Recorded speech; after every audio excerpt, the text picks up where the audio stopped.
want to talk about Afrobeat scene, and I think it's a conversation that's really interesting right now. A lot of people, like I said, have been seeing the successes of Burna Boy, Arima, Thames, like I said before, Wizkid and Davido's, and are having almost like a comparison to the US market. Now, the interesting thing is, when it comes to the streaming service, the streaming era has really changed the game for Afrobeats, I believe, because a lot of people now have access to streaming the music, whereas before, a lot of people didn't have access to, I would say, essentially purchasing music. They probably did, but obviously not the same amount of funds as other people around the world. Now, the interesting thing is that Nigeria's population alone in Africa is just under 213 million. US is around 333 million. Now, when you're looking at that, Nigeria as one country is almost taking out the US as a full on state, so full on country. So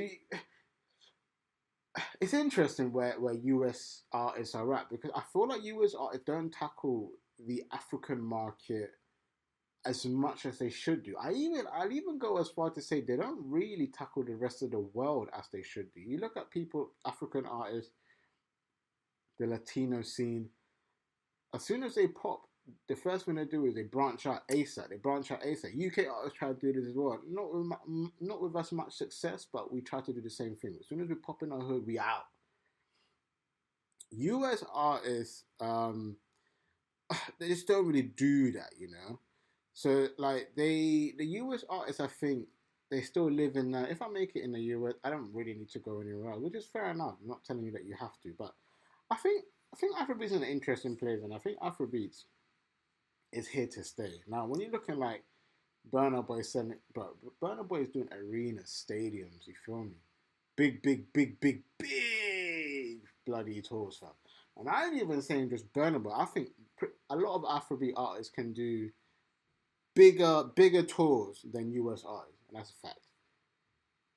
Like Burna Boy obviously gets spoken about a lot because he's kind of like the number one Afrobeat artist right now, really doing his thing at the moment, compared to obviously other artists in terms of just like the caliber that he's in.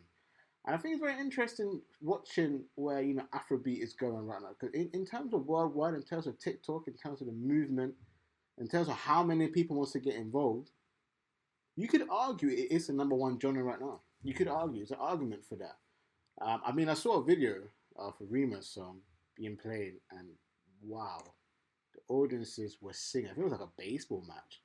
They were singing it word for word. It's a random ass DJ playing the tune on some break thing, and everybody was singing it like it was a concert, but it was crazy.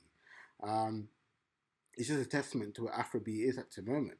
Um, and again, like when it comes to tackling the international market, I think African artists do it very well. The Latino artists do it very well. That's a testament. If you look at people, I can't remember who is it. Bad Bunny. Bad Bunny. Whew, he's out here hitting Billboard like he lives in the US, bro. I mean, that should tell you something. You know what I mean? Like, he's doing crazy numbers, and you gotta respect it.